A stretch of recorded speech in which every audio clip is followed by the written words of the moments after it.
I was pouring my first cup of coffee that Christmas morning when my phone lit up with a name I hadn't seen in years. Charles Marrow. My father. The man who had disappeared from my life the way smoke disappears from a room, quietly leaving nothing but a strange smell and unanswered questions. I stared at the screen, unsure whether to let it ring out. But something inside me, maybe instinct, maybe dread, made me swipe to answer. "How were the chocolates I sent you?" His voice trembled like every word was being dragged out of him. I frowned. "Chocolates? Dad? I don't even like sweets. I gave them to Hannah and the kids last night. They love that stuff." Silence. Not a pause, not a breath, just a suffocating void. Then he screamed. "You did what?" "Julia, listen to me. Don't let them open that box. Don't let them eat any of it." Before I could respond, my phone vibrated again. Hannah's name flashed. I switched over. Her voice was shattered with panic. Julia Emma just collapsed. She only smelled those chocolates. And then she fainted. The mug slipped from my hand and shattered on the floor. And in a flash, just as sharp, just as cold, the scent of those chocolates hit me. That strange metallic sweetness. The same smell that clung to my mother's hospital room the night she died 18 years ago. Christmas morning wasn't supposed to begin this way. But some curses don't die with time. They wait. I threw on a coat and drove straight to Hannah's neighborhood, passing houses glowing with warm lights and families opening gifts. The normalcy of it all made the panic in my chest feel unreal, like I was trapped behind a window looking at a life that should have been mine. Sirens blared ahead. Red and blue flashes pierced the morning fog. A paramedic was kneeling beside my niece, little Emma, pale and limp on the living room carpet. "What happened?" I asked, kneeling beside her. "We're not sure," the paramedic said. "Her pulse is stabilizing, but she reacted to something she inhaled. Something strong." He lifted the half-open chocolate box. The moment he caught the scent, his nose wrinkled, and his expression tightened into something grim. "This smell.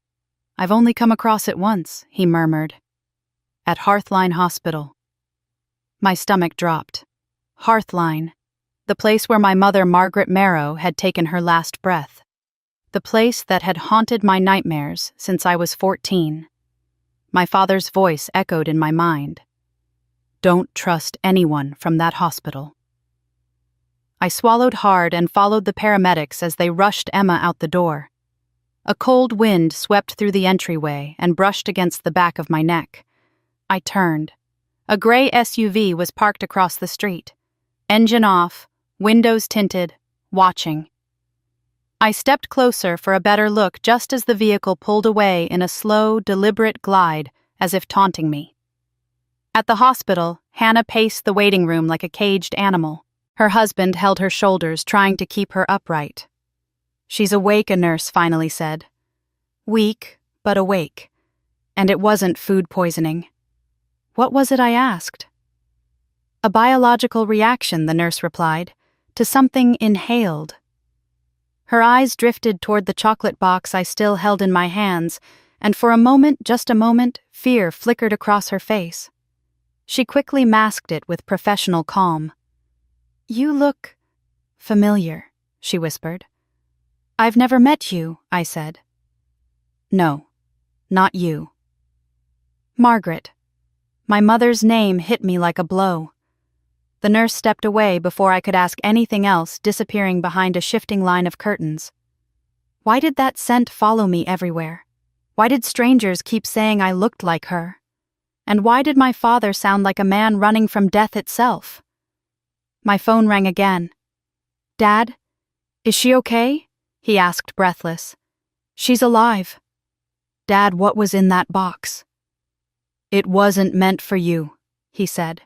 "It was meant for me." I froze. "Why would someone want to hurt you?" His voice cracked. "Because the past is waking up. Because I'm the last one alive who knows what really happened. And they know you're looking too. Looking for what I demanded." He didn't answer. Instead, I heard a soft click like someone else had picked up on the line. Then he whispered, "Julia, I need you to be careful." The line went dead. I stood in the hallway, every sound amplified: the beep of monitors, the shuffle of shoes, the hum of fluorescent lights, each one blending with the ghosts of 18 years. A soft voice behind me made me turn. "You're Margaret's daughter." It was the same older nurse from earlier. Her face was pale, lips trembling. "Ma'am," I said, forcing calm into my voice, "did you know my mother?" She nodded slowly. She was a good nurse, a kind one, and she didn't deserve what happened. "What do you mean?" I stepped closer. Before she could answer, an orderly passed by and she instantly fell silent. Her eyes darted toward him, fear unmistakable and sharp. "When the time comes," she whispered, "you'll understand." Then she hurried away. I stood there, rooted to the tile floor, feeling the past tightening around my throat. As I left the hospital to catch up with Hannah and Emma, a folded note fluttered beneath the wipers of my car. I pulled it free, heart hammering. The handwriting was shaky, jagged, almost frantic. "Stop digging, or you're next." A cold shiver crawled down my spine. The street was quiet. Too quiet. The same gray SUV rolled past the far corner before disappearing around the bend. I looked back at the hospital entrance, its glass doors reflecting the pale winter sun. For a moment in that reflection, I thought I saw a woman with red hair standing just behind me. My mother had red hair. I spun around. No one was there. But one thing had become painfully clear. Someone didn't want me near the truth. And someone else, someone who had been watching long before I ever knew, wanted me to find it. I closed my fist around the threatening note, slid into my car, and drove toward home. Christmas morning had begun with a scream. And now something far older and far darker had finally woken up. I sprinted through the sliding glass doors of Hearthline Hospital, with my pulse pounding against my ribs, the cold December air still clinging to my coat as if trying to hold me back. Hospitals always smelled the same, sterile, metallic, and faintly tragic, but this one carried the exact scent I'd prayed I'd never smell again. The scent that had wrapped itself around my mother's deathbed 18 years ago. I followed the sound of Hannah's voice before I even saw her. She was pacing in frantic circles near the pediatric unit, her hands shaking so badly her phone nearly slipped from her grasp. "Julia," she gasped when she saw me. "She's awake. She's okay, but God, Jules. I thought we were losing her." I hugged her tight enough to ground us both, but my eyes drifted past her toward the room where paramedics had taken Emma. The memory of her small body limp on the carpet twisted my stomach until nausea blurred the edges of my vision. "What did they say?" I asked. Hannah swallowed. "They don't know yet. They think she inhaled something toxic. They're running tests." I froze. "Inhaled? Yeah. They said it wasn't food-related at all." The box of chocolates felt heavier in my hands, like something alive, poisonous, waiting. Before I could ask more, a nurse with a soft, round face and graying hair walked toward us. She slowed as soon as her eyes met mine. Something flickered behind her expression. Recognition or fear or both. "You're with the little girl?" she asked, but her gaze stayed fixed on me. "Yes," I said. "She's my niece. Is she stable?" "Yes, for now," the nurse said. She hesitated. "May I ask your name, Julia?" I said. "Julia Marrow." The nurse inhaled sharply, almost imperceptibly, but enough that I felt it like a cold finger running down my spine. "You look exactly like her," she whispered. "Like who?" Her eyes darted around, scanning for someone listening. "Margaret, your mother." My breath hitched. Before I could push further, she stepped back as an orderly walked by. I recognized the shift instantly, the way someone shuts down when they fear being overheard. "I should get back," she murmured, turning away. "Wait," I said, grabbing her sleeve gently. "You knew my mother." Her eyes softened, then clouded with something like sorrow. She was a good woman, and she didn't deserve what happened. What do you mean? But she was already gone, disappearing behind a curtain like a ghost dissolving into thin air.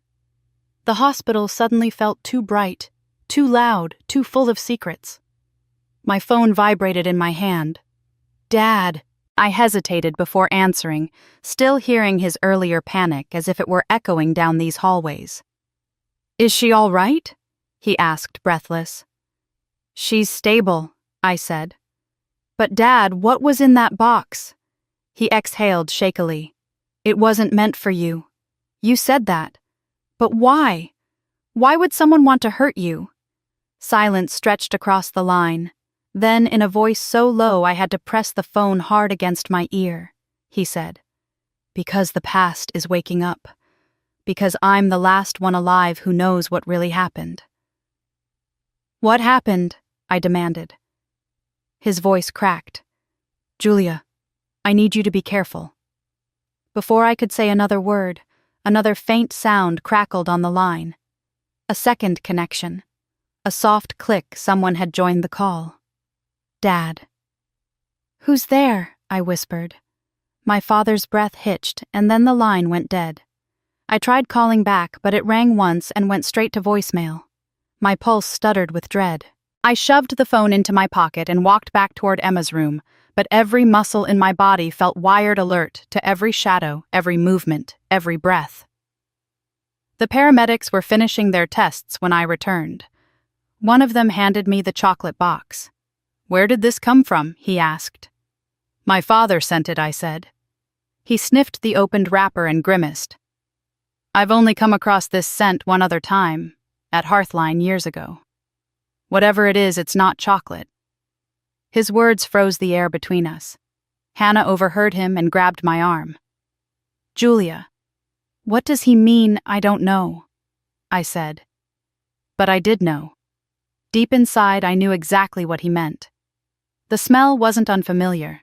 It was woven into the darkest night of my childhood, the night I sat beside Mom's bed, feeling the wrongness even before the alarms went off. A wave of déjà vu washed over me so strong my knees nearly gave. The nurse returned. Emma's resting now. You can sit with her. I stepped inside the dim room. Emma lay curled beneath a blanket, cheeks pale but breathing steadily. I brushed a strand of hair from her forehead. Aunt Julia, she whispered, eyes barely open. Yeah, sweetheart. I'm right here. She blinked slowly, then said something so soft I almost thought I imagined it. There was a woman here. I stiffened. A woman. She stood by my bed. Emma pointed weakly toward the doorway. She had red hair. My blood ran cold. Red hair. Mom had red hair. I forced myself to breathe. Are you sure, baby? Emma nodded once, drifting back into sleep. I stepped out of the room, leaning against the wall to steady myself. The hallway felt like a tunnel closing in around me. On my way to the parking lot, I texted Hannah to stay with Emma. My hands were trembling so badly I could barely hit the keys. When I reached my car, I stopped in my tracks. There was a piece of paper tucked neatly beneath the windshield wiper. My heart hammered as I pulled it free. The message was written in rushed, uneven strokes like the writer's hand shook with adrenaline. Stop digging, or you're next. A cold wind brushed the back of my neck. I whipped around. At the far end of the lot, headlights blinked on. A gray SUV, the same one from earlier. It idled for a moment, just long enough for me to feel its gaze before slipping away into the fog. My breath came in tight, shallow bursts. I climbed into my car and locked the doors, scanning the mirrors again and again. Everything around me seemed suddenly dangerous, the shadows, the lights, the silence. Someone didn't want me looking into my mother's death. Someone wanted to scare me away. And someone else, someone hidden deeper in the folds of the past, wanted me to find the truth. As I drove toward home, the note lay on the passenger seat, its threat sinking into my bones. Stop digging. But something had already started inside me that no threat could bury. I wasn't going to stop. Not now. Not after 18 years of ghosts. I reached the old cafe in Savannah's historic district just after sunrise, the kind of morning where the cold felt sharper than the light.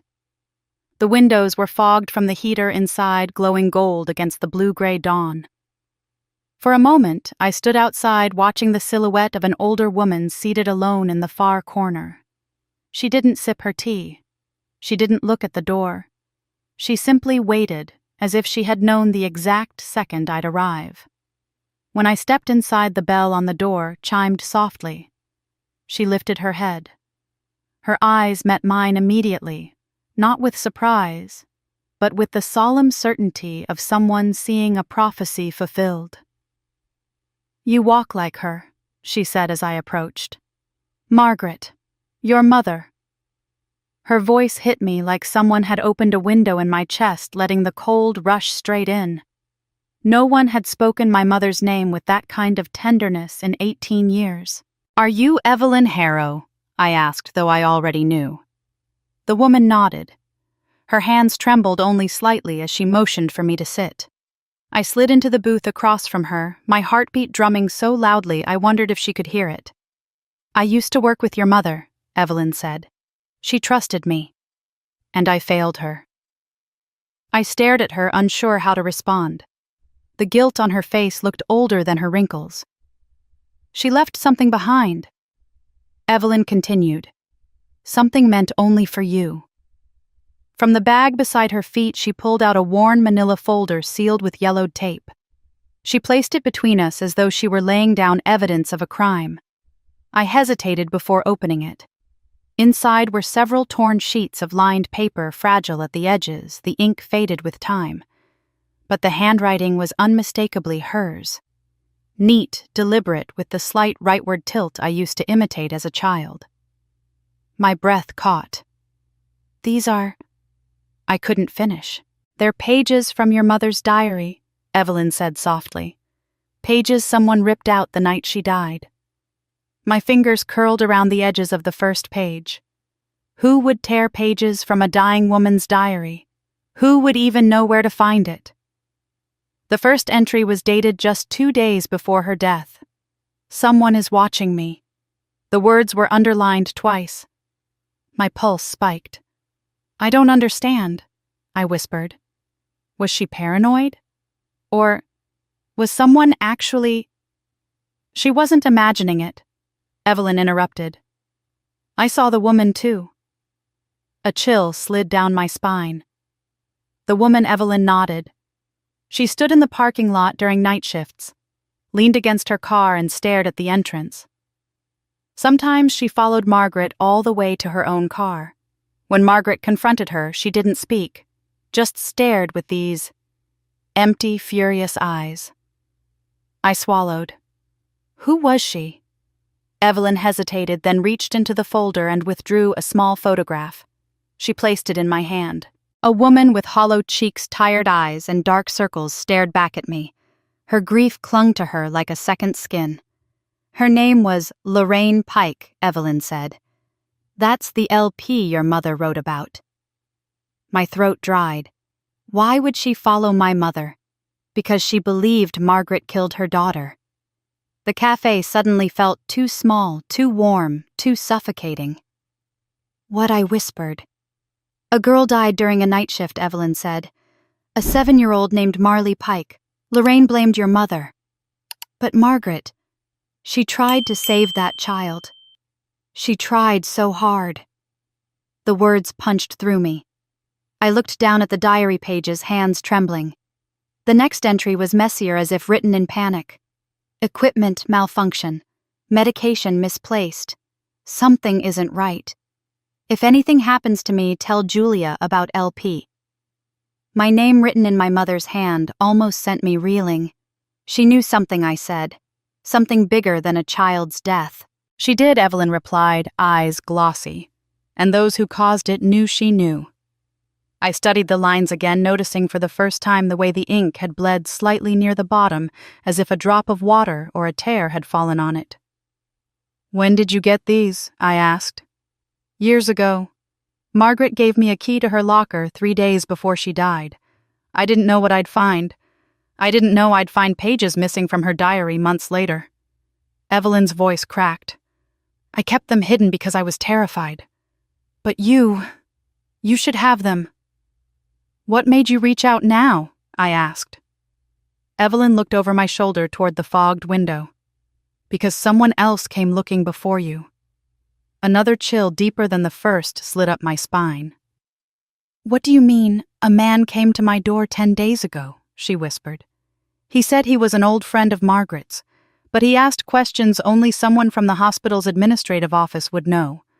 Questions about that night, about who was on shift, about you, about me, I breathed. He wanted to know where you lived. The room swayed before my eyes. What did you tell him? I asked, voice barely stable. Nothing, Evelyn said firmly. I lied. I said I hadn't seen you since you were a girl. But the way he looked at me, Julia, like he knew I was lying, that's when I decided I couldn't keep these pages from you anymore. My eyes drifted back to the diary pages. Someone is watching me. Tell Julia. They warned me. This wasn't an accident. It felt as though every word was reaching across 18 years to grip me by the throat. Why, my mother? I whispered. Why follow her? Why threaten her? Evelyn's eyes softened with pity. Your mother wanted justice. She wanted the truth about that little girl's death. But the truth was buried by someone very powerful. Someone who wouldn't hesitate to silence anyone who dug too deep. I thought of the SUV that kept following me, of the nurse who recognized me, of the Christmas box, of Emma's near death. And they think I'm digging now, I murmured. Evelyn leaned closer. You need to be careful. You're stepping into the same shadows Margaret stepped into. Shadows that swallowed her whole. I opened my mouth to say something, anything, but a sudden clatter from the next booth made us both jump. A spoon had fallen off a saucer, landing on the wooden floor. The table was empty. There was no one sitting there, Evelyn murmured, frowning. A flicker of movement outside caught my eye. Through the cafe window, I saw the same gray SUV parked across the street. The driver sat still, face hidden behind tinted glass, watching. I tensed. Evelyn followed my gaze and stiffened. That's the car, she whispered. A surge of adrenaline shot through me. I grabbed the folder and stood. I have to go. Wait. Evelyn grabbed my wrist with surprising strength. There's one more thing. From her coat pocket, she drew a thick envelope sealed with dark red wax. The surface was rough, embossed slightly with age. Just 2 words were written on the front in my mother's handwriting. For Julia. My breath stalled in my lungs. Evelyn pressed it into my hands. Your mother wanted you to have this, only when your life started to look like hers did. I stared at the envelope, heart beating so hard it almost hurt. And does it? Evelyn's answer came in barely more than a whisper. Yes. Outside the SUV, engine rumbled to life. I backed away, envelope in hand, diary pages pressed to my chest. The cafe door chimed again as I slipped out into the cold air. The SUV idled long enough to let me know it had seen me. And then it pulled away. I stood frozen for several seconds before finally forcing myself toward my car. My mother had been hunted. Now I was being watched.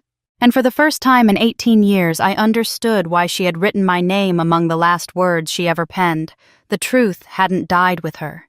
It had waited for me. I didn't remember the drive home. One moment I was leaving the cafe with my mother's torn diary pages pressed against my chest, and the next I was standing in my kitchen staring at the red wax envelope as if it might burn my hands. The house was silent, too still, like breath held in the dark. I set the envelope on the table, but the sight of it made my pulse race. I paced the room, replaying Evelyn's words. Your mother wanted you to have this only when your life started to look like hers did. What did that mean? Fear, threats, being watched. The answer came with a sudden knock that made me flinch so violently I nearly dropped my phone. 3 short raps, a pause, then 2 more. I forced myself toward the door and peeked through the side window. Tom Richardson stood on my porch bundled in a light jacket that wasn't nearly warm enough for December. His shoulders hunched against the cold hands shoved deep into his pockets. He looked older than his 60-something years' worry carved into the lines of his face. I opened the door. "Tom, what are you doing here?" His eyes darted to the driveway, to the street, to the shadows between the yards.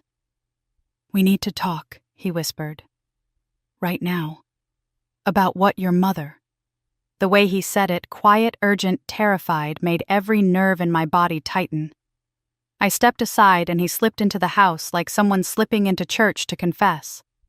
As soon as the door shut, he exhaled shakily. "I shouldn't be here. But after seeing that SUV out front last night..." "Julia, they're watching you the same way they watched your mother." I didn't ask who they were. I already knew the answer was tangled somewhere in Hearthline Hospital. Tom rubbed his hands together, trying to warm them. "I knew your mom. Not well, but enough. She was one of the best nurses we had. Smart, brave, too brave." He looked at me then, and the pity in his eyes made my stomach twist. "She died because she wouldn't stay quiet." A cold shudder ran through me. "Quiet about what?"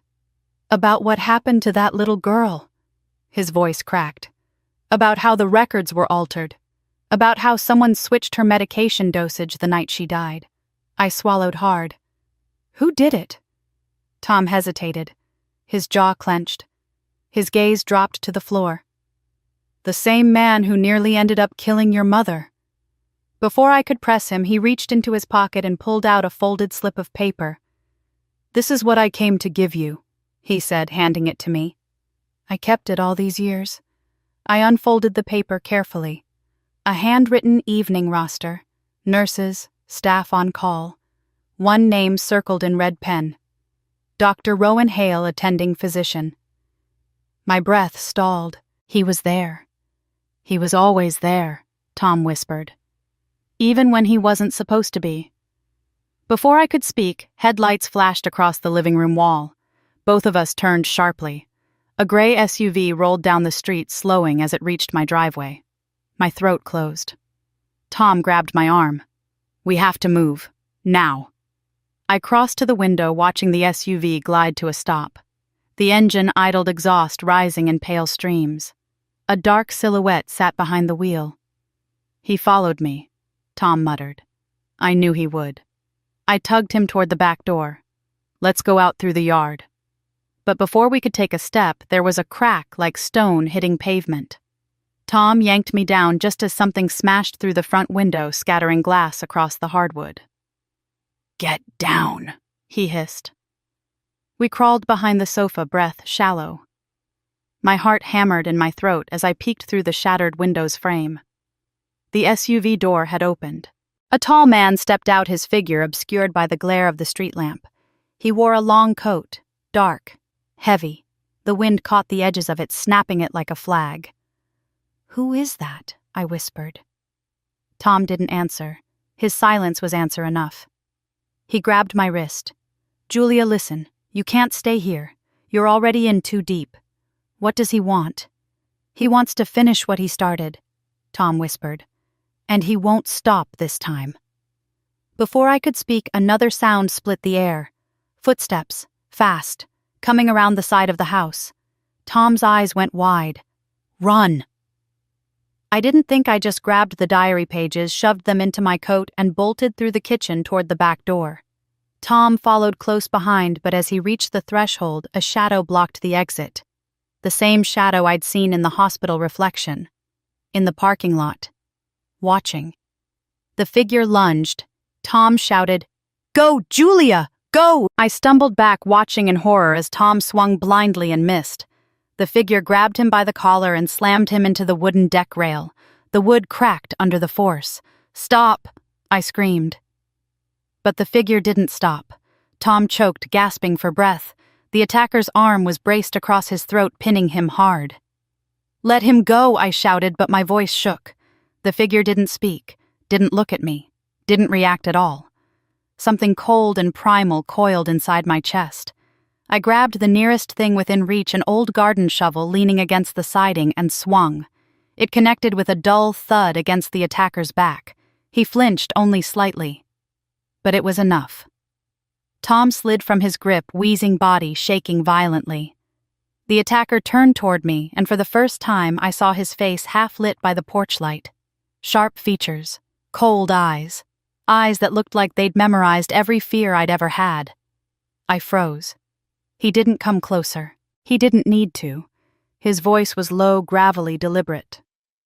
"Stop digging." Then he stepped back into the shadows, disappearing between the houses with terrifying ease. The gray SUV peeled around the corner seconds later, tires hissing. For a long moment, all I heard was my own pulse. Tom collapsed onto the deck, coughing. I rushed to him, helping him sit upright. "We need the police," I whispered. "No." Tom gasped. "They can't protect you from him. They never could." My hands trembled as I held him. "Tom, who was that? Tell me." He looked up at me with wet, terrified eyes. "That was Dr. Rowan Hale." The world tilted. "He's not just dangerous," Julia Tom added with effort. "He's connected, untouchable. And your mother." She almost exposed him. I swallowed the knot in my throat. "And he killed her." Tom shook his head weakly. "No. She died from fear exhaustion, and knowing no one would believe her. But he made sure the truth never reached daylight." Tears blurred my vision. Tom squeezed my hand. "You have to find the rest of her diary. And whatever's in that red envelope. It's the only protection you have."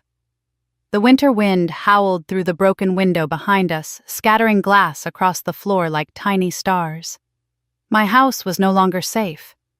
My city wasn't safe. And the truth, whatever pieces of it my mother left behind, had just painted a target on my back. As I helped Tom to his feet, I felt the weight of the red wax envelope against my chest. My mother hadn't left it for curiosity. She had left it for survival. And as the sky turned a pale winter gray, one thought rooted deeper than fear. If Dr. Rowan Hale wanted me to stop digging, I had no choice but to dig deeper. I drove Tom to the hospital in silence, my hands white-knuckled on the steering wheel, the smell of cold December air mixing with the metallic tang of blood from the cut above his eyebrow. He kept insisting he was fine, but the way he struggled to breathe, each inhale sharp and ragged, told a different story. Every time he winced, guilt twisted in my chest. I should have stopped the attack sooner. I should have known something worse was coming. When we reached the ER entrance, a nurse rushed out with a wheelchair. Tom tried to wave her off, but his legs nearly gave, and she forced him into the seat with a firm, practiced grip. "Ma'am, we need you to stay in the waiting area," the nurse instructed me. I nodded, watching them disappear behind a curtain. My reflection in the glass sliding doors looked like a stranger hair-disheveled coat askew, eyes wide and haunted. I sank into a plastic chair and buried my face in my hands. My phone buzzed on my lap. Unknown number. For a moment, I almost didn't answer. Then I forced myself to pick up. A woman's whisper hissed through the speaker. "You should have listened." I sat bolt upright. Who is this silence? Then a long exhale. Margaret didn't listen either. I froze, breath locked in my throat. "Leave Savannah." "Julia," the voice murmured. "Leave before they decide you're not worth warning." The line went dead. My fingers were trembling when I set the phone down. I looked around the waiting room, scanning faces, corners, windows. But no one looked out of place. No one looked like a threat. No one looked like they were staring back. Yet I felt watched. Every inhale grew tighter, like invisible hands were wrapping around my throat. I had to move. I had to do something, anything, or I would lose my mind. A doctor in blue scrubs approached 10 minutes later. "Are you with Mr. Richardson?" "Yes." "Is he all right?" "He's stable. But he sustained a severe contusion and signs of strangulation. Someone knew what they were doing." "Can I see him?" He hesitated. Briefly. I followed him into a dim room where Tom lay hooked to monitors. His throat was bruised, fingerprints blooming across the skin like ink stains. "Julia," he rasped when he saw me. "Don't talk," I said gently. He shook his head. "We don't have much time." I stepped closer, pulling a chair beside his bed. "Tom, I'm not going anywhere. Tell me what you meant earlier about my mother, about Hale." He stared past me, eyes unfocused, as if he were looking through years of regret. "Your mother wasn't paranoid," he whispered. "She wasn't imagining shadows. She was followed, just like you are." My blood ran cold. Hale blamed her for what happened to Marley. "Pike," Tom continued, "but she wasn't at fault. She was the only one who tried to save that child." "Then why did Lorraine blame her?" I asked. "Because Hale needed someone to point the finger at. He couldn't afford a scandal. Not then, not with the funding he was chasing from the research board." "What research?" I asked. Tom closed his eyes briefly. "The hospital was under investigation for mismanaged medications. Hale altered logs, erased orders. And when that little girl died, he panicked. He coughed, wincing. I leaned forward. Tom, who else was involved? Who helped him?" "There's a second person, someone in that SUV." Tom's eyes flicked open. Fear trembled in their depths. "There was a technician," he whispered. "A quiet man, always in the shadows. He had access to everything supplies storage camera systems. He did whatever Hale told him." "What was his name?" Tom swallowed painfully. "I don't remember. We called him the Ghost." The hairs on my arms lifted. "Julia," Tom said weakly, "listen to me. Hale and that man, they'll do anything to protect their secrets. You need to get out. Tonight." Before I could answer, alarms on the monitor beeped rapidly. A nurse rushed in, followed by another doctor. They gently pushed me aside. "You need to step out, ma'am." I backed out of the room, heart pounding, watching as nurses worked to stabilize him. The door closed in my face. I wandered down the hallway past rows of dim rooms and quiet monitors, trying to steady my breathing. The smell, sterile antiseptic, was the same smell that clung to my mother's hospital gown the night she died. A memory slipped through the cracks. Standing in the doorway at 14, watching machines blink while my mother gripped my hand and whispered, "Don't be afraid of the truth, Julia. Be afraid of those who bury it." I pressed my hand to my chest, feeling the thrum of my heartbeat beneath my palm. Evelyn. The diary pages. The envelope. Tom's confession. The SUV. All threads of the same web, and every thread led back to one place. Hearthline Hospital. I walked toward the restricted wing. The sign said, "Staff only," but the badge reader was malfunctioning. It blinked yellow instead of red. I hesitated, then slid through the door the moment a nurse exited. The hallway beyond was colder, quieter. Fluorescent lights buzzed like angry insects overhead. I passed old filing cabinets, equipment rooms, and shelves full of outdated charts. At the end of the hall, a storage door stood slightly ajar. I pushed it open. Inside were rows of boxes stacked floor to ceiling. Some had been chewed by dust or time, but one marked in faded ink caught my eye. Marrow M. Incident file archived. My heart slammed against my ribs. I pulled the box down, wiping dust from the lid.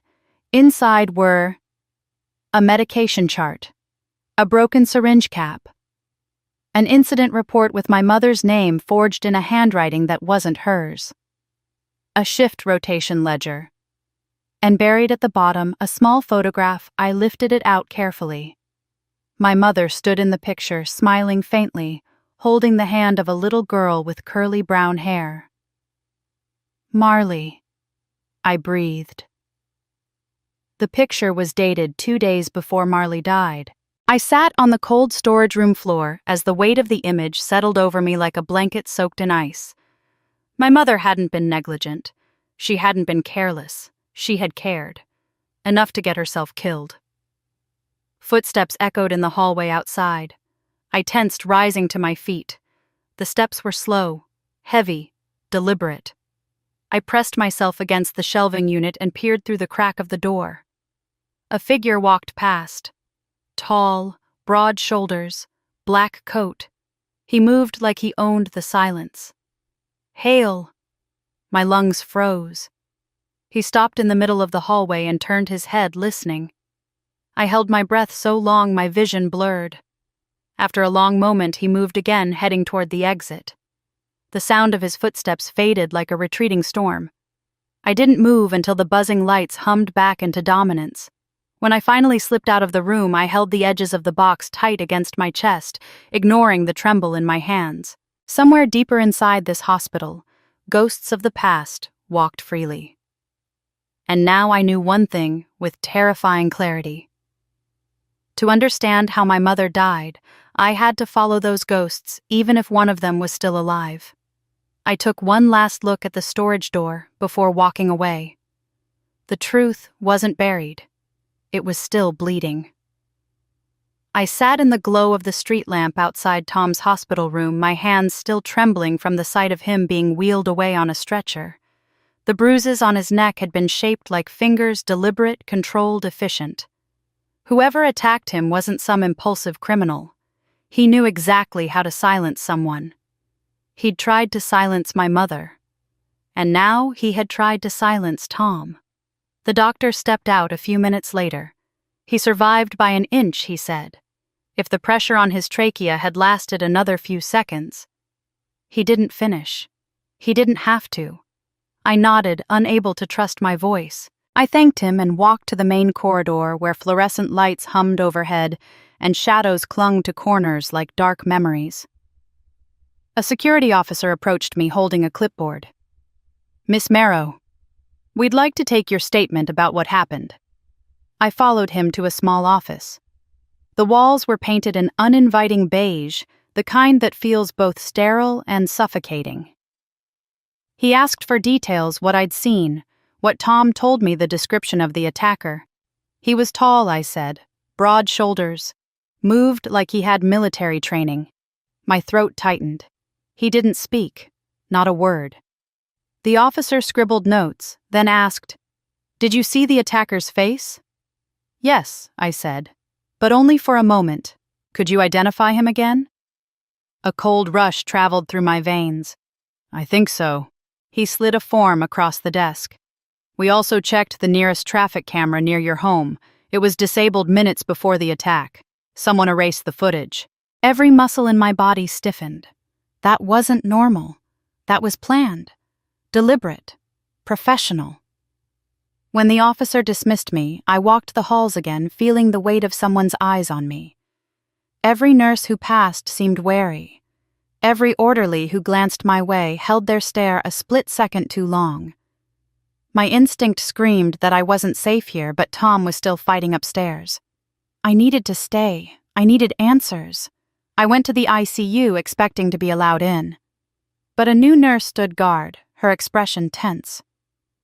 "I'm sorry," she said. "Only immediate family for now." "I'm the one who brought him here." "Orders from upstairs," she interrupted. "We're trying to keep the room secure after what happened." The phrasing made my stomach twist. "He's still in danger." She hesitated long enough to confirm everything I feared. "We're doing everything we can." I backed away slowly, gripping the handrail to steady myself. Upstairs, machines beeped around Tom like frantic reminders of mortality. And somewhere in this building was the man who wanted him dead.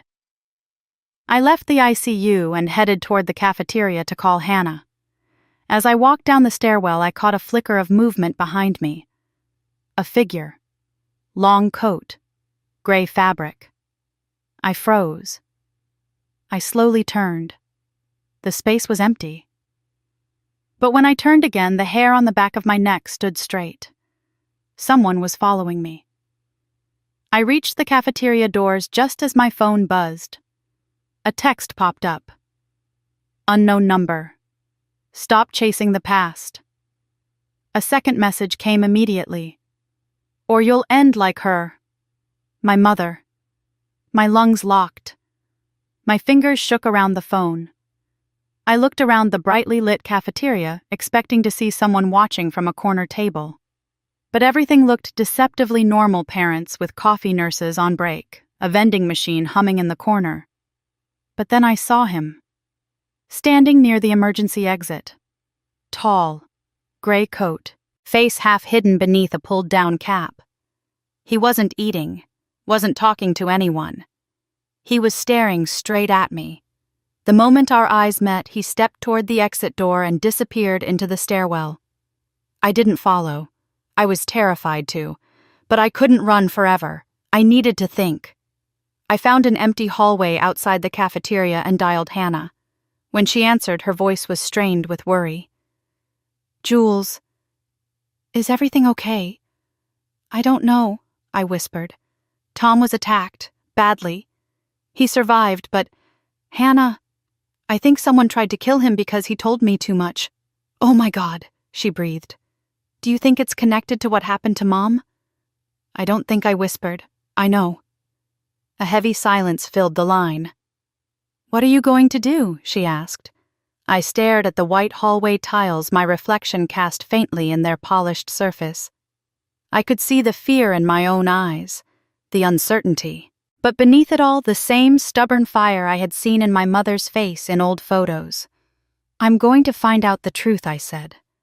"Julia, please be careful," Hannah whispered. "Whatever this is, it's been buried for a reason." Before I could respond, the line crackled. A faint clicking noise echoed on the call. Someone else had joined the line. "Hannah," I said. "Are you still there?" Static. Then a breath slow, controlled, just like before. I hung up immediately, heart slamming. They were listening. I couldn't stay at the hospital any longer. I walked out into the cold night, the air slicing through my coat. The parking lot was dimly lit, empty except for a few scattered cars. As I approached mine, I saw something tucked under the windshield wiper. Another note. I snatched it off with trembling fingers. "You're walking in her footsteps. Turn back now." My breath clouded in front of me, shaky and uneven. I looked around the lot. A gray SUV sat near the far exit engine, idling. Its headlights flashed once slow and deliberate before the vehicle rolled out of sight. I threw the note into my car and got in, locking the doors. My hands gripped the steering wheel as I stared straight ahead, forcing myself to think rationally. But the truth was swallowing me whole. Someone inside that hospital didn't want the truth resurfacing. Someone outside was watching me, waiting for a chance to end what my mother had started. And somewhere in Savannah, a silent figure had been in my house, walking across my floors, watching me sleep. When I got home again, I paused at the door, listening. Silence. But silence didn't mean safety. I stepped inside, closing the door softly behind me. My house looked untouched, clean, warm, familiar. But I felt that same cold disturbance in the air as before. On the table, the red wax envelope lay open beside the box of evidence. My mother's handwriting seemed to glow in the dim light. I sat, pulling the pages toward me again. "Someone is watching me. Tell Julia. They warned me. This wasn't an accident." My eyes caught something scribbled on the back of one page that I hadn't noticed before. "Faded, almost erased Hale isn't alone. There's another. The silent one." A shiver crawled across my skin. The gray SUV, the footsteps in the stairwell, the open window in my house, the ghost. My mother had feared him too. I stood abruptly, pacing the room as the pieces fell into place. Everything pointed to a larger conspiracy, one that involved more than a single man. Someone else had the power to erase records, disable cameras, follow me without being seen. Someone unseen, unspoken. The ghost. If I wanted answers, I needed to find the rest of my mother's diary. I needed to follow the trail she left, every hint, every fear, every warning. And then I heard it. A soft creak in the hallway behind me. I spun fast, heart leaping.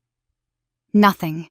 But then, Just as I turned back toward the table, I saw it again. The faintest movement. A shadow slipping away. Not seen, but felt. I backed up slowly, gripping the table edge to steady myself. My mother hadn't died of a stroke. She had died running out of time, and tonight I felt it breathing down my neck. I wasn't just uncovering the past, I was being hunted by it. I drove through the night as if the darkness were a tide threatening to swallow me whole. The road from Savannah to Charleston was nearly empty, the kind of lonely stretch where headlights carved out a fragile bubble of safety that could vanish at any moment. I kept checking my mirrors, expecting the gray SUV to appear behind me. Every pair of approaching headlights sent a spike of panic through my chest, but none of them followed long enough to be him.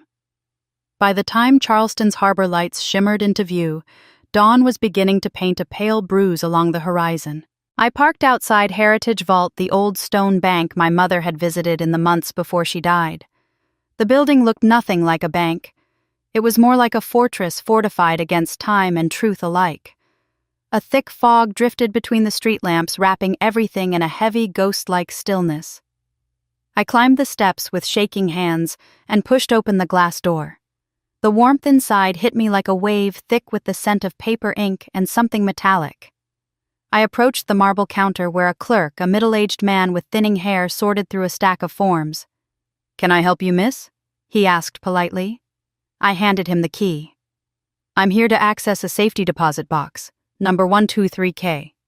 He took the key, glanced at it, then at me. Something in his expression shifted, the faint tightening of his mouth, the subtle narrowing of his eyes. "You're Margaret's daughter."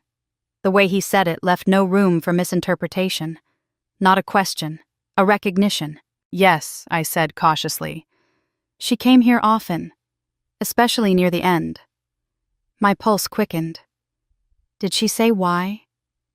His expression hardened as if he realized he'd said too much. "Please follow me." He led me down a long corridor toward a vault door that looked like it belonged in a museum, massive, circular, solid steel. He unlocked it with a series of codes and keys before escorting me inside. "Room 3, he said, pointing to a narrow viewing booth.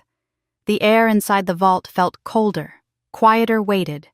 He inserted my key into a metal drawer labeled 123K and slid it out, placing the long box on the table. "Take as long as you need." The moment he left, the silence grew dense enough to hear my own heartbeat. I lifted the lid. The contents were sparse, but devastating. A sealed envelope with red wax identical to the one found at home. A small flash drive. Several folded sheets of my mother's handwriting. A tiny silver key. And a note that simply said, "If something happens to me, trust Evelyn." I swallowed hard, tears pricking at the back of my eyes. My mother had prepared for something. Something she'd known was coming. I opened the folded papers. Her handwriting leapt from the page like a living thing. "He won't stop. He knows what I saw." Rowan Hale was in the room before Marley died. The dosage was wrong. He changed the log. My breath hitched. The cameras were tampered with.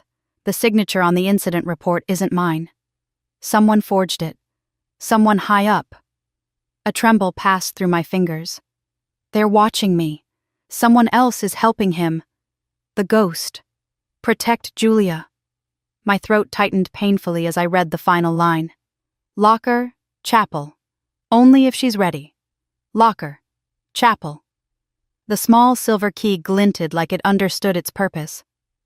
I wiped my eyes and reached for the flash drive. There was a small security computer in the booth.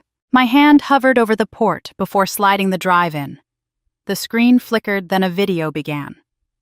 My mother appeared exhausted, disheveled eyes red-rimmed from lack of sleep. The wavering fluorescent light behind her made her look fragile, almost translucent. "If you're seeing this," she said, voice trembling, "something happened to me." Tears slid silently down my cheeks. "I'm not crazy. I'm not imagining things. Hale knows I'm on to him. I saw him switch the medication. I saw him with the technician they call the ghost. They threatened me, but I won't stop." Her voice broke. She looked over her shoulder as though expecting someone to burst through the door. "Julia, forgive me. I tried. I really tried." The screen distorted violently, then cut to black. My breath came out in a shaking exhale. The silence afterward was so crushing that I could hear the blood rushing in my ears. My mother hadn't died of paranoia. She had died because she was right. I collected the items and stepped out of the booth, but stopped cold. The lights in the vault were flickering. Once. Twice. Then steady. The clerk was nowhere in sight. My instincts screamed at me. Something was wrong. I walked into the hallway, glancing over my shoulder as my footsteps echoed. When I reached the lobby, I scanned the room, heart pounding. That was when I saw him. Standing near the far wall, half hidden by a potted plant, was a tall man in a gray cap, coat to the knees, shoulders stiff, staring at me. My lungs froze mid-inhale. He took a step forward, then stopped. Another step. My pulse thundered. I turned sharply toward the exit. The clerk who had mysteriously vanished before reappeared behind the counter, giving me a startled look. But I didn't stop. I didn't breathe. I didn't look back. Once outside, I practically ran down the steps just in time to see a familiar gray SUV parked across the street behind a row of cars. Someone sat behind the wheel, watching. I moved quickly to my car, unlocking it with shaking fingers. I slid inside, locked the doors, and gripped the steering wheel until my knuckles whitened. Then I saw it. A piece of paper tucked under my windshield wiper. I reached through the cracked window to grab it. Only 3 words were written on it. "You opened it." I lifted my gaze.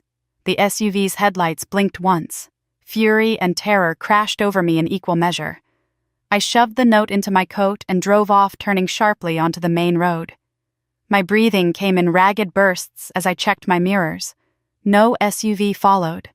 But the lack of pursuit was somehow worse. Because it meant one thing: he knew where I was going next. On the drive back toward the city, the memory of the silver key weighed heavily on my mind.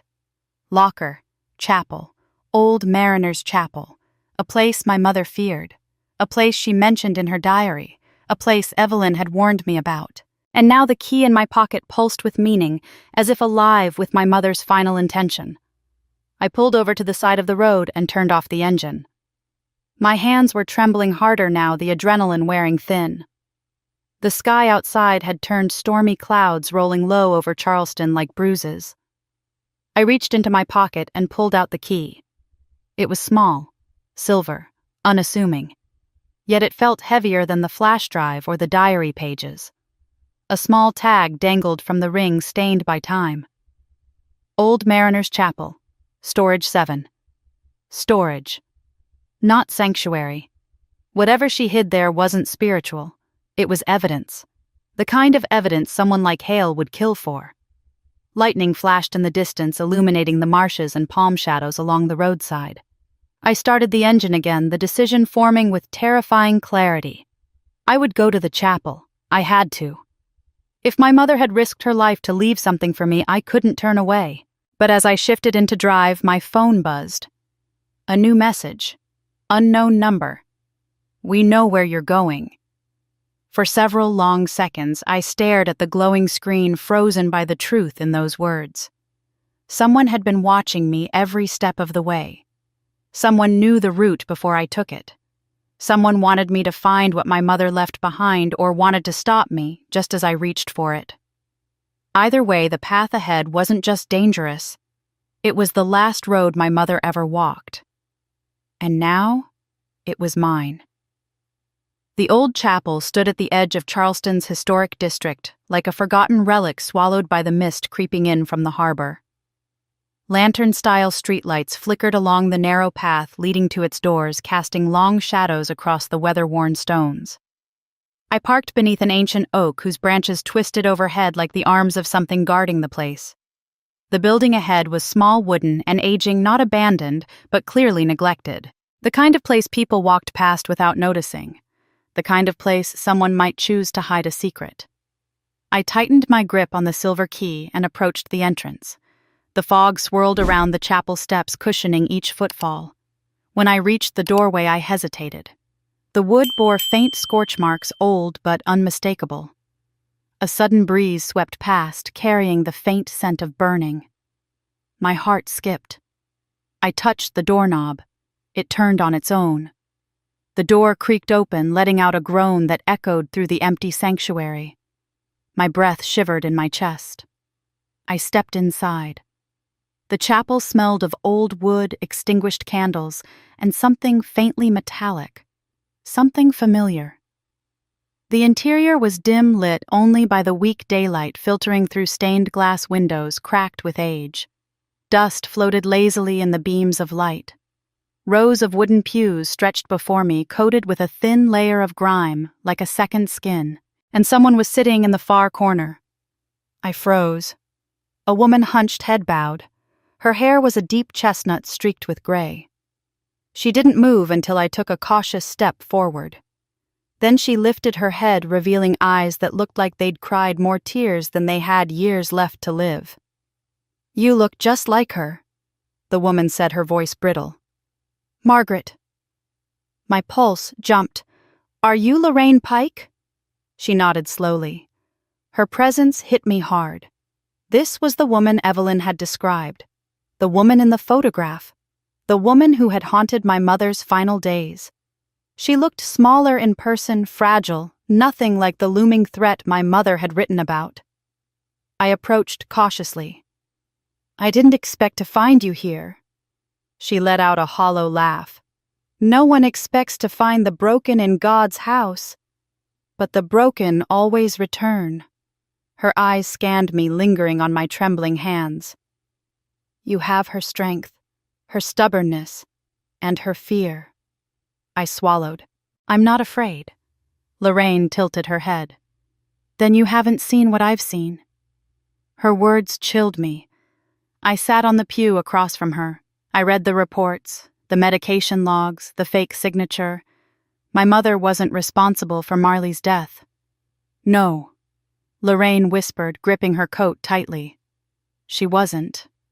But I didn't know that until it was too late." "Why did you follow her?" I asked. "Why did you frighten her?" A tear rolled down her cheek, carving a lonely line down her aged skin. "Because I loved my daughter more than I loved truth. I wanted someone to blame, someone to punish, someone to hate." She clasped her shaking hands. "And they told me your mother was responsible.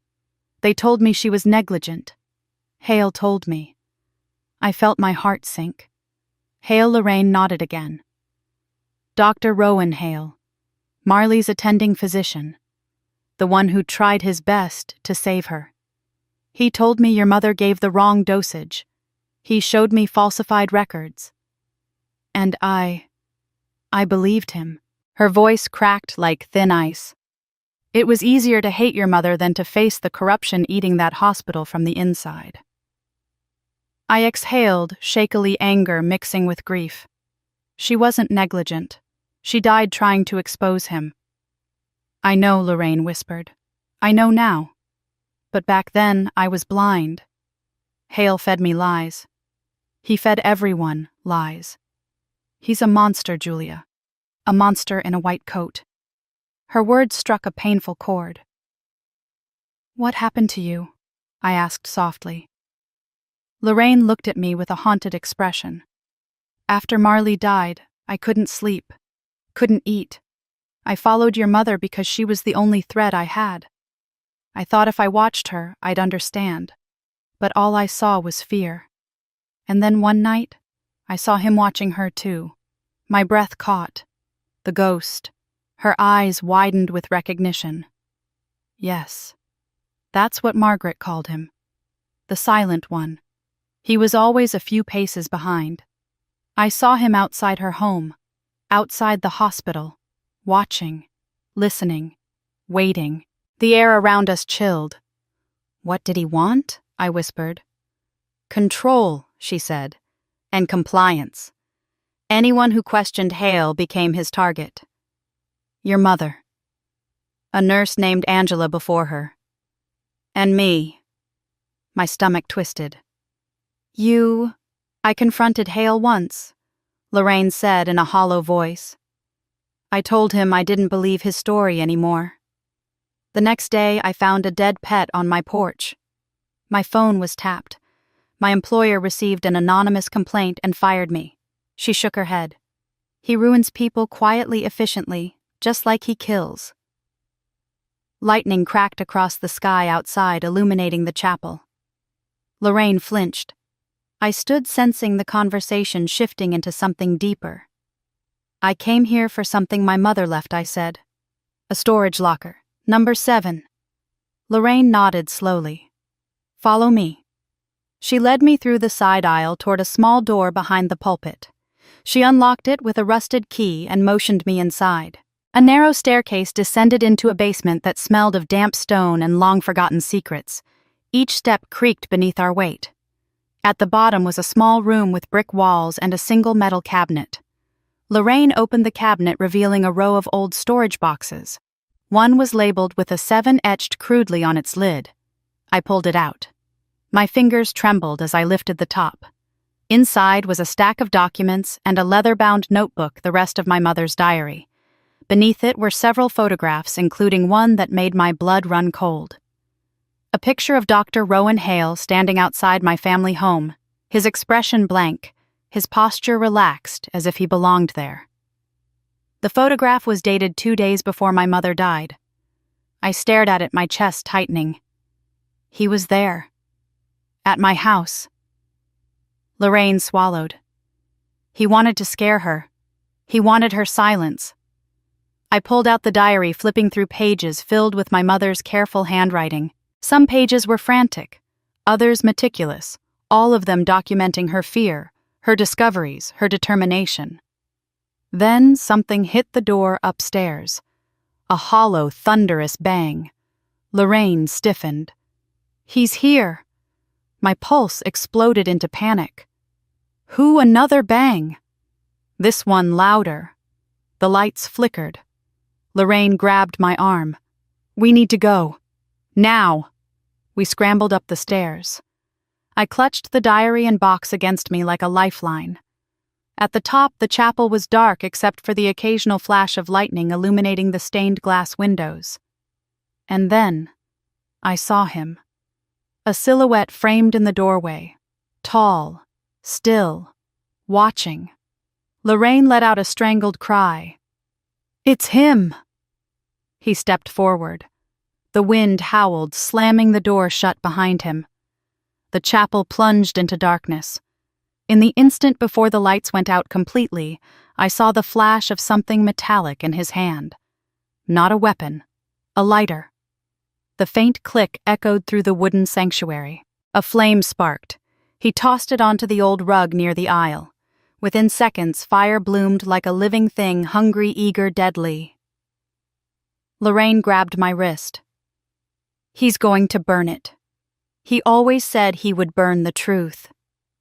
Smoke filled the air as we stumbled backward, the fire-consuming pews climbing toward the rafters. I tightened my grip on the diary. My mother had died for this truth. I wasn't going to die without hearing it all. We ran toward the back exit, flames licking at our heels, the chapel turning into a pyre of secrets behind us. But as we reached the door, I heard footsteps behind us. Slow, deliberate. I turned just in time to see the silhouette vanish from view. He wasn't gone. He was waiting. Flames crawled up the wooden beams like hungry fingers swallowing the chapel in a roar of crackling heat. Smoke thickened the air, curling around my legs and clawing at my lungs. Lorraine clutched my arm as we stumbled through the haze, her coughs breaking into ragged sobs. I pushed her forward, searching for a clear path, but every doorway, every aisle, every hiding place was being consumed. Behind us, the fire spread across the floorboards in a violent sweep, chasing us toward the back of the sanctuary. And then, through the wavering orange glow, a silhouette emerged. Tall, still, watching. He stepped out of the smoke with the calmness of a man strolling through a memory. Rowan Hale. The monster my mother had feared. The man who had hunted Tom. The shadow in every hospital hallway. His gray coat flicked with ash, his expression as impassive as a statue carved from bone. "You're just like her," he said softly, almost fondly, always running toward the truth instead of away from it. Lorraine's fingers dug into my sleeve. "He killed my daughter," she whispered, voice breaking. Hale's eyes slid toward her. "Your daughter died because of a clerical error," he said with dismissive ease. "Tragic, but hardly unusual." "You switched her medication," I said sharply, "and you altered the logs, and when my mother tried to expose you—" "You know," he interrupted, tilting his head slightly. "I hoped she stayed quiet. I even warned her. I asked her to let it go. But some people don't understand the value of silence." The flames reflected in his eyes, giving them a hellish shine. "You threatened her," I said. "You cornered her in the supply room." He smiled faintly. "She was terrified. But brave." I respected that. Respected, I spat. "Yes," he murmured, "enough to give her a chance. But she wouldn't listen. And now here you are carrying her stubbornness like a badge." The smoke made my eyes water, but I kept them fixed on him. Why burn all this? Why set the chapel on fire? He shrugged lightly. "Fire purifies. It simplifies. It erases." My heart pounded. "You forged her signature." "Yes. You tampered with the cameras." He nodded. "Of course. You tried to kill Tom." A brief pause. He was in the wrong place, helping the wrong person. Lorraine lunged forward with a strangled cry, but I held her back. Hale didn't flinch. He looked at her almost pityingly. "You were always so malleable," he said. "So easy to convince. All I had to do was point you toward Margaret, and you did the rest." Lorraine collapsed into tears. "You told me she killed my Marley. You looked me in the eye and said it, and you believed it," he replied, "because you wanted to." A board cracked overhead, showering sparks across the floor. The heat intensified, forcing us to move back. Hale, however, didn't budge. He stood in the center of the burning church like he was immune to the flames licking the air around him. "You know," he said, his voice almost conversational, "the hardest part was keeping the technician quiet. The one Margaret called the ghost. He was sloppy, nervous. I had to take care of him too." My stomach twisted. "Take care of him how?" He smiled again. "How do you think?" Lorraine gasped. "You murdered him." Hale shrugged. He'd become a liability. The fire surged behind him, lighting the entire sanctuary with violent gold. My head spun with heat and horror. "Why come after me?" I demanded. "I was a child." "You were the loose thread," he said. "And threads unravel everything." "You sent the chocolates," I whispered. "Yes." His voice was maddeningly calm. "To your father." "Why?" "He knew more than he admitted," Hale said. "Cowardly man. He should have stayed out of it." A piece of burning ceiling crashed between us, sending sparks shooting like angry fireflies. Hale didn't flinch. He simply stepped around the debris with the ease of someone navigating their own home. "You don't get it," he said. "I didn't kill your mother." Fear did. She ran herself into exhaustion. Paranoia. She hallucinated. She drove herself into the grave. My voice shook with rage. "You're the one who made her afraid." "That's not my fault," he said gently, "if she wasn't built for this." The chapel groaned around us like a dying beast. The walls began to buckle. "We need to go," I whispered to Lorraine. But Hale stepped forward, blocking our path.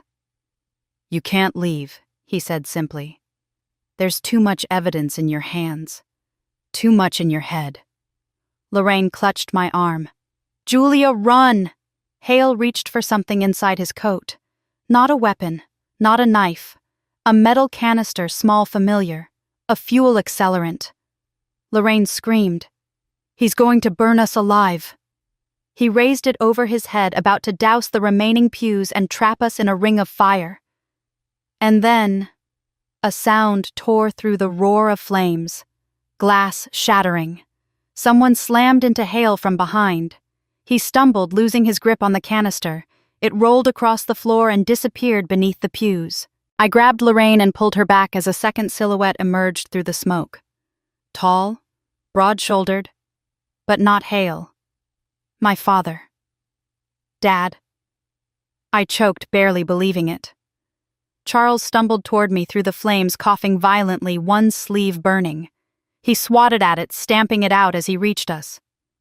"You need to get out, both of you," he rasped. Hale recovered quickly, turning his cold fury on my father. "Charles," he sneered, "you should have stayed dead." My father spat blood onto the floor. "Not dead yet." The two men stared each other down amid the inferno. Heat shimmered between them like a curse brought to life. "You think you can stop me now?" Hale taunted. "No," my father said, "but I can slow you down." He lunged. The two collided with a force that sent them both crashing into a row of flaming pews. Hale roared in anger, shoving him off. My father struck the ground hard, wheezing. "Julia," he yelled, "go!" But I didn't move. I couldn't. Hale towered above him, ready to finish what he'd started 18 years ago. Then another beam gave way overhead. It fell with a fiery crack, right between Hale and my father. The impact shook the entire building. A shower of sparks erupted, filling the room with a storm of burning embers. It was the only opening we had. Now my father screamed. I grabbed Lorraine's arm and dragged her toward the rear exit. Smoke blinded us, heat pressed against our backs like a wall of fire, and the world shrank to a single desperate breath after another. Behind us, I heard Hale screaming my name, wild, furious, but the flames drowned his voice as the chapel began to collapse. We stumbled through the back door into the frigid night just as the roof gave out behind us. I turned back only once long enough to see the chapel engulfed entirely, an inferno of secrets burning to ash. But through the flames in the shattered doorway, I could still see Hale's silhouette. Standing, alive, watching us escape. Smoke stung my eyes as I dragged Lorraine across the wet grass behind the burning chapel. The December wind whipped the flames sideways, turning the collapsing structure into a giant torch that painted the night sky orange. Behind us, the roof caved in with a deafening roar, sending sparks spiraling upward like dying stars. But the only sound I truly heard was my father's labored breathing. He stumbled beside me, half collapsing, with each step his arms slung over my shoulders for support. His face was streaked with soot. His hair singed, his jacket torn open where the fire had licked through the fabric. Every few seconds he let out a cough that sounded like gravel scraping through his chest. "Dad, stop talking," I begged, tightening my grip around his waist. "You're barely breathing." He shook his head, gasping. "No, keep moving. He might not be trapped. He'll come after you." Behind us, the chapel continued to burn. Flames shot out the stained glass windows, coloring the darkness with shards of blue and red. The heat radiated out in waves, warming our backs bitterly, even as the cold air bit at our faces. Lorraine stumbled, collapsing to her knees.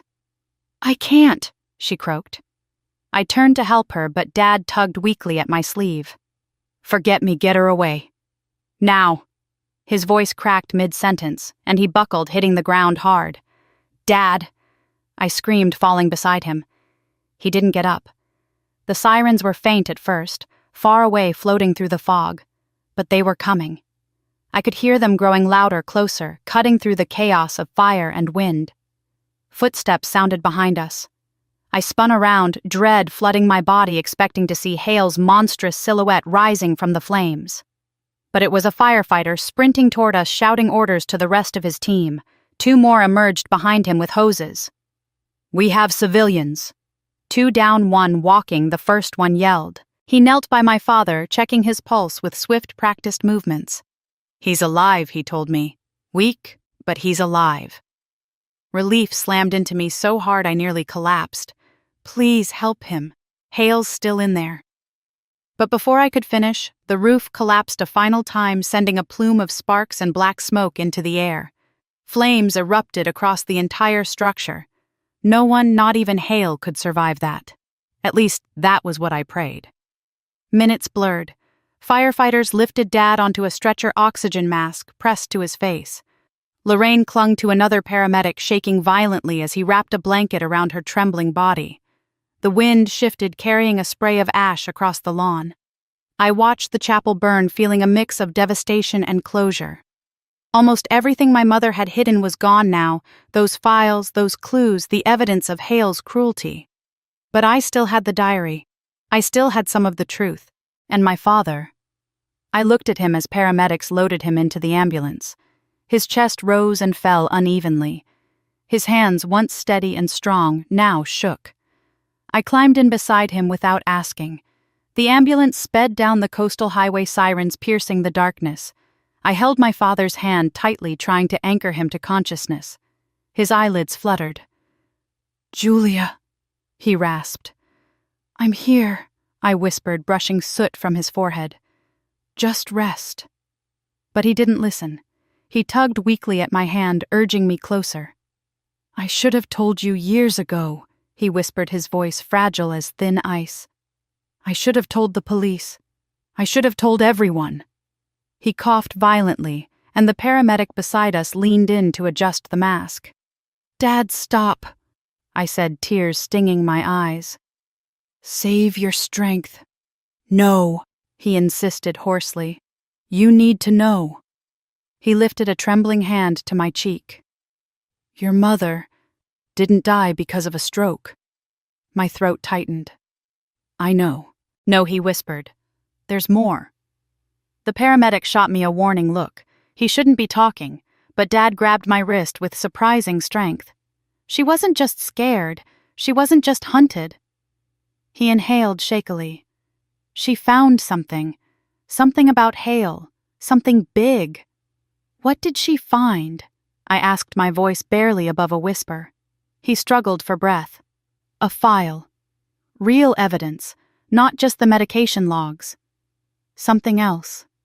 She hid it. Somewhere only she knew. My pulse pounded. Where Dad? Where?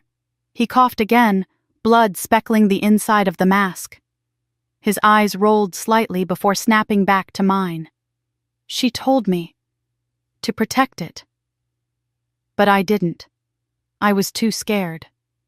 His voice cracked. And when Hale came after her, I walked away. I left her alone.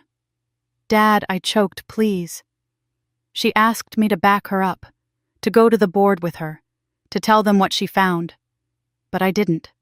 I let her fight alone. And she... He swallowed tears mixing with soot. She died alone. Because I failed her. The grief in his voice was unbearable. I leaned closer, forehead resting against his. "Tell me where the file is." His eyes drifted toward the ceiling, unfocused. Then he whispered so faintly I almost missed it. "Locker. The first one wasn't. The only one." My breath caught. "Dad. What locker? Where?" He opened his mouth. Then, flatlined. The paramedic lunged forward. "Sir!" "Stay with us!" I screamed as the team grabbed paddles, barking commands at each other. "Charge to 200. Clear Dad's body jerked violently.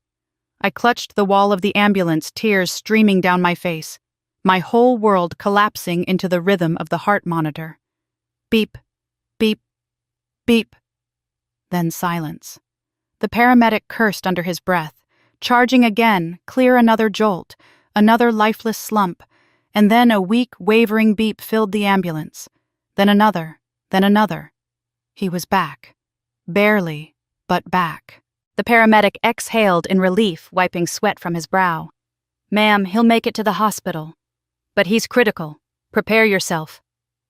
I nodded numbly, gripping my father's limp hand. His fingers twitched weakly as if trying to tell me he wasn't done talking. but he slipped into unconsciousness again, leaving me with a phrase that rattled through my mind like a loose piece of bone. The first locker wasn't the only one. What did that mean? Another location. A second deposit. Another stash of evidence. Lightning flashed across the sky as we neared the hospital, illuminating the marshland and broken road signs. The storm was rolling in fast. The ambulance screeched into the emergency bay and nurses rushed to transfer Dad inside. I followed them through the glass doors, the sharp hospital smell hitting me like a memory I wasn't ready to relive. They wheeled him away and I stood alone in the hallway, soaked in rain and ash, shaking from adrenaline and heartbreak. That was when I saw her. Lorraine. She sat in a wheelchair near the nurse's station, wrapped in blankets, her face streaked with tears and soot. She looked gutted, hollowed out, but alive. "Julia," she whispered when she saw me. "I'm so sorry. For everything." I knelt beside her, taking her trembling hands in mine. "You didn't kill my mother. Hale did. He killed my daughter too," she said hoarsely. "Not with his hands, with his lies." I swallowed hard. "We're not done. Not yet." Lorraine nodded slowly. "I saw someone with him tonight. Someone smaller than Hale. The shape, the way he moved." She shivered. He wasn't alone. Her words echoed my father's. The ghost, still alive, still helping Hale. A cold dread seeped into my bones. Before I could respond, a police officer approached us. "Miss Marrow?" he asked. "Yes, we found footprints behind the chapel. 2 sets. One matched Hale's boots. He escaped the structure before it collapsed. The second belonged to an unidentified male. We believe he assisted Hale." My stomach dropped. "Do you know where he is now?" I whispered. The officer shook his head grimly. We followed the prints toward the riverfront, but the trail ended abruptly. "Whoever he is, he's smart." Lorraine's breath hitched. "He's still following us." The officer nodded. "We have officers searching the area." I stood slowly, wiping my face with trembling hands. My mother was gone. Tom was nearly dead. My father was hanging by a thread. Lorraine's daughter had been murdered by lies, and Hale, the man who started it all, was still out there. Somewhere. Watching. Waiting for the right moment to strike again. "I need to see my father," I whispered. The officer nodded and stepped aside. As I walked down the dim corridor, the truth hardened inside me like iron. My mother died alone. My father nearly died trying to save us. Lorraine lost her child to the same evil. And I wasn't going to run anymore. I was going to finish what my mother started.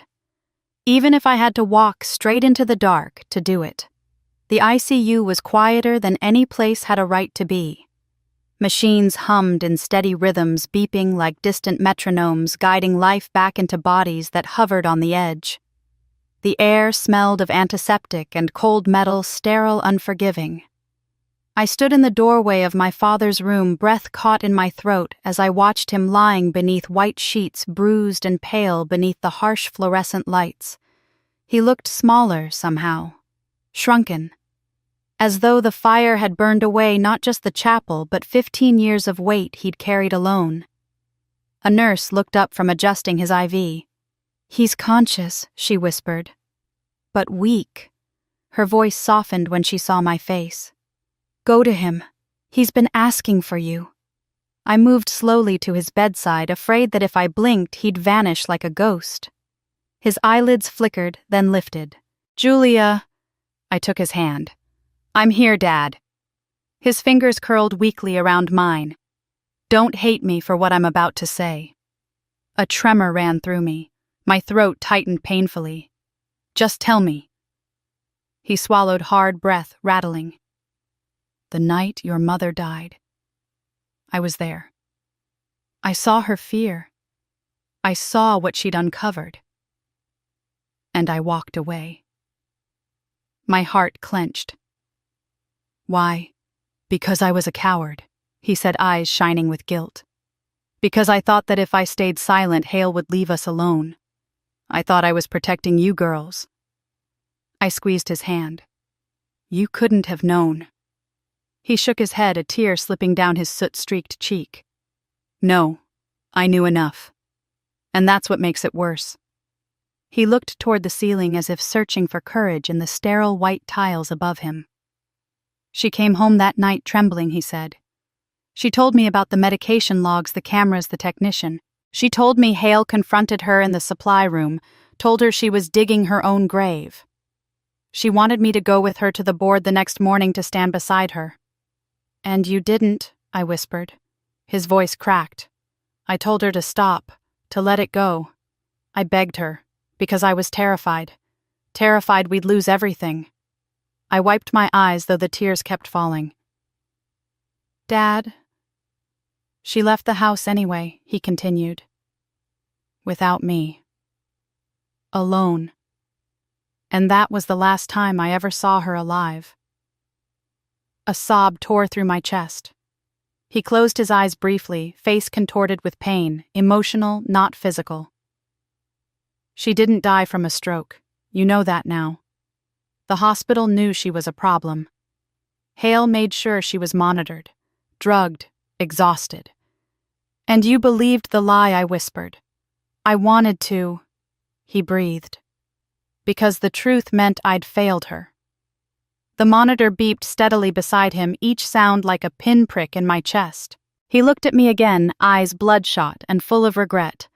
You have to understand, he said. I loved her, but I wasn't strong enough to stand against that man. I leaned closer. Dad, whatever you're about to tell me now. Don't hold back. His gaze drifted toward the window as if seeing years of memories float by. After she died, he said slowly, I found a file she left for me, hidden beneath a loose floorboard in our bedroom. I thought it would go away if I ignored it. But Hale didn't.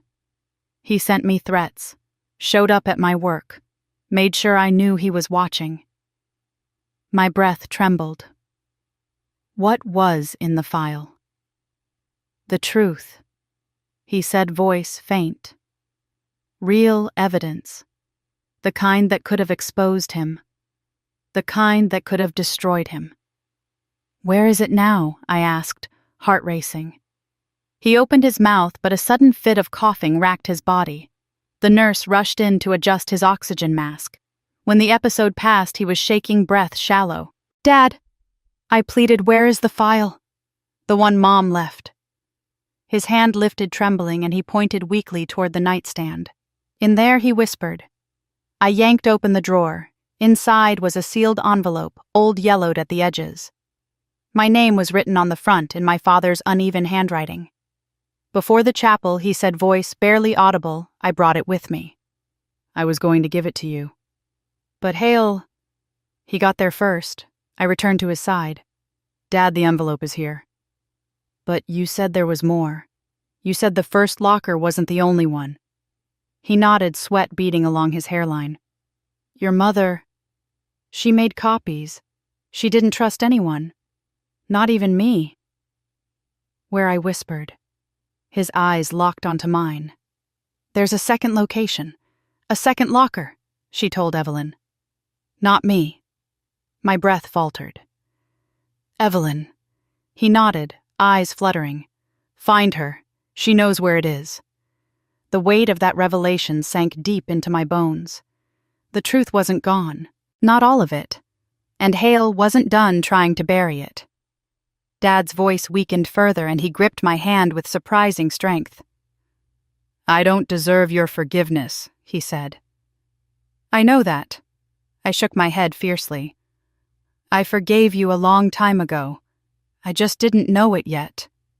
He smiled faintly, eyes glassy. You're stronger than she ever knew. The monitor's beeping slowed. His breaths grew shallower. Dad, stay with me, I whispered, panic clawing at my throat. He touched my cheek. Tell your mother. I'm sorry. His hand fell away. The monitor alarm blared. A team of nurses and doctors rushed in, pushing me aside. I stood in the corner, trembling violently, watching them fight to bring him back. Charge to 200 clear. His body jerked. The line on the screen wavered. Again clear, another jolt, another waver. Then slowly the beeping steadied. I crumpled into a chair, sobbing with relief. Minutes passed before a doctor approached me. "He's stable for now," she said. "But he needs rest. He's very weak." I nodded numbly, wiping tears with trembling fingers. As the doctor walked away, a police officer stepped into the doorway. "Miss Marrow," he said, "we need to talk."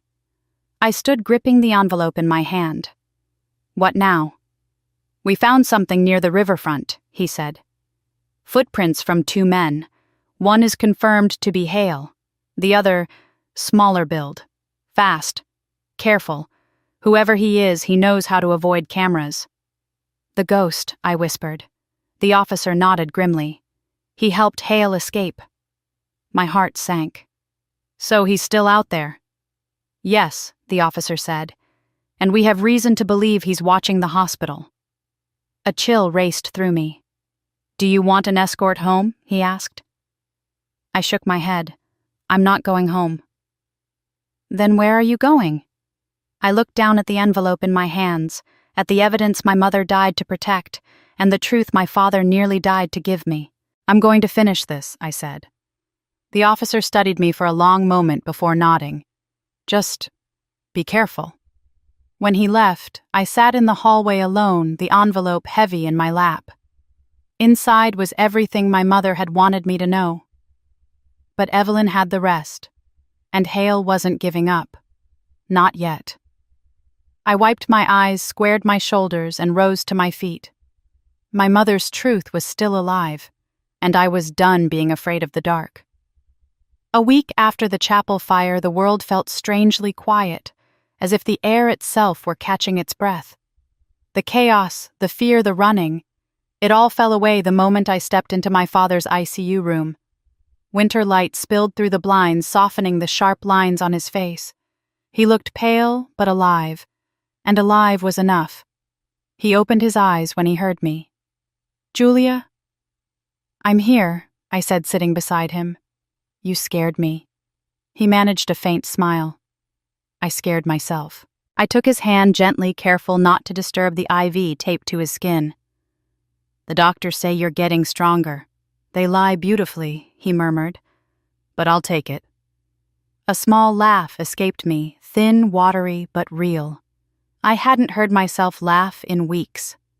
He squeezed my hand. "Did you find what she left?" "The real truth? I'm close," I said. "Evelyn is meeting me today." His eyes softened. "Good." Margaret trusted her. I swallowed the tightness in my throat and leaned back as the room settled into silence. For the first time in years, we were no longer orbiting the weight of unspoken things, we were finally facing them. Later that afternoon, I met Evelyn in the hospital garden where winter bare trees cast long shadows across the stone paths. She sat on a bench wrapped in a thick scarf, her hands cupped around a steaming paper cup. "You look tired," she said gently when I sat beside her. "I am," I admitted, "but I'm ready." She nodded, reached into her bag, and pulled out another envelope, older, more weathered than the one my mother left me. "Your mother gave this to me 2 days before she died," Evelyn said. "She told me to keep it safe until you came looking. Why didn't she give it to Dad?" "Because she knew he was scared," Evelyn said softly. "And she knew you wouldn't be. Not forever." I opened the envelope with trembling fingers. Inside was a USB drive, several photocopies of legal documents, and a letter in my mother's handwriting. "Julia, if you're holding this, you were brave enough to search. This is the file I couldn't give the board. This is what Hale feared most." My heart raced as I read line after line describing falsified reports, unauthorized drug orders, secret meetings between Hale and hospital executives, and at the bottom in shaky hand, "If justice can't come for me, let it come through you. Love, Mom." I pressed the letter to my chest, tears slipping silently down my cheeks. "She trusted you," I whispered. She trusted you more, Evelyn corrected. She always said you had her fire. Wind stirred the remaining leaves around our feet. For the first time since my mother's death, I felt grounded, anchored in something stronger than fear. I'm going to take this to the police, I said. Evelyn nodded. It's time. Detective Ramos met me in a small interrogation-style room that felt far too cold for comfort. He studied each document with sharp, calculating eyes. When he plugged in the USB and watched the video file, my mother trembling, whispering about being threatened, his expression hardened. This is enough, he said. More than enough. He closed the folder and looked at me. Witnesses have come forward since the chapel fire. A former technician, Hale's ghost, left town years ago, but resurfaced last week terrified. He's willing to testify. Relief washed through me in waves so intense my legs weakened. And Hale, I asked. We're close, Ramos said. Very close. I nodded. It was finally happening. My mother's truth was no longer buried beneath fear and silence. It was coming to the surface, roaring like a storm. As I left the station, a weight lifted from my chest, one I'd carried for most of my life. A year passed, a full year of hearings, testimonies, interviews, statements. Hale was arrested with overwhelming evidence against him. The ghost, the technician, took a plea deal in exchange for unraveling Hale's web of manipulation. The hospital launched a full internal investigation that rippled through Charleston's entire medical community. The truth my mother died for finally had a voice. But the healing that came slower. On Christmas Eve, the world smelled of pine needles and cinnamon. I stood in my sister's living room watching Emma hang a shiny red ornament on the tree, while Hannah guided her small hands. Don't drop it, sweetheart, Hannah said. Emma giggled. It's okay if I drop it. Aunt Julia can fix anything. I smiled at that. Maybe I couldn't fix everything, but I'd fixed enough. Dad shuffled into the room wearing a thick sweater, moving slower these days, but smiling more. It looks beautiful, he said, admiring the tree.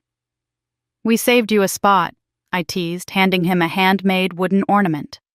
He placed it carefully near the center of the tree, a simple circle with MM carved into it. Mom's initials.